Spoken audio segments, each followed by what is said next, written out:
যে মানুষটা অর্ডারের জন্য মেসেজ দিতে ভয় করছিল আজ সে আমার এতটা ক্লোজ ফ্রেন্ড হবে কোনোদিনও ভাবিনি। তোমরা তো ওর প্রথম পাঞ্জাবিটা দেখেছো, এটা ওর সেকেন্ড পাঞ্জাবি। স্যার জানায় উনার বোন আমার অন্ধভক্ত, আর সেই কিউট অন্ধভক্ত নাকি বলেছিল দাদা এই দেখ ভিডিও, আর দিদির কাছে পাঞ্জাবির জন্য অর্ডার দে।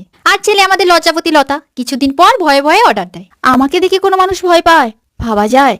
পরে যখন জানাই বুঝলাম এই ব্যাপার। আমি আমার সব কাস্টমারদের সাথে যতটা মেশা যায় তার চেষ্টা করি, ছেলেদের তুলনায় মেয়েদের সাথে বেশি কমফোর্টেবল ফিল করি, যেহেতু আমি একজন মেয়ে। আর ইনার সাথে ফ্রেন্ডশিপের অন্যতম কারণ হলো ওনার বোন ও চার্লি। আর এটা না বললেও নয়, ছেলে আমাদের খুব ভালো মনের মানুষ। ব্যস্ততার জন্য 3টে পাঞ্জাবি জায়গায় 2টো বানিয়ে দিয়েছিলাম। আমার রিকোয়েস্টে চার্লি বাবুকে নিয়ে এসেছিল। সাধারণত হ্যান্ড টু হ্যান্ড নিতে এলে আমি চাই না, কিন্তু চার্লি বাবুর জন্যই আমি গিয়েছিলাম। আর ওই দিন কি গরম ছিল, বেচারা চার্লি আমার জন্য কত কষ্ট পেয়েছে। তাই এই রিকোয়েস্ট আর কোনো জনকেই করবো না। আর ফ্রেন্ডকে দিয়েছি এই গিফটটা, এটা কি বলতে পারবে? ওর আনা গিফটটাও খুব খুব সুন্দর ছিল। কি গিফট পেলাম পরের কোনো ভিডিওতে দেখাবো। ওর তো পাঞ্জাবিটা খুব পছন্দ হয়েছে। তোমাদের কেমন লেগেছে জানিও। দেখা হচ্ছে কালকে।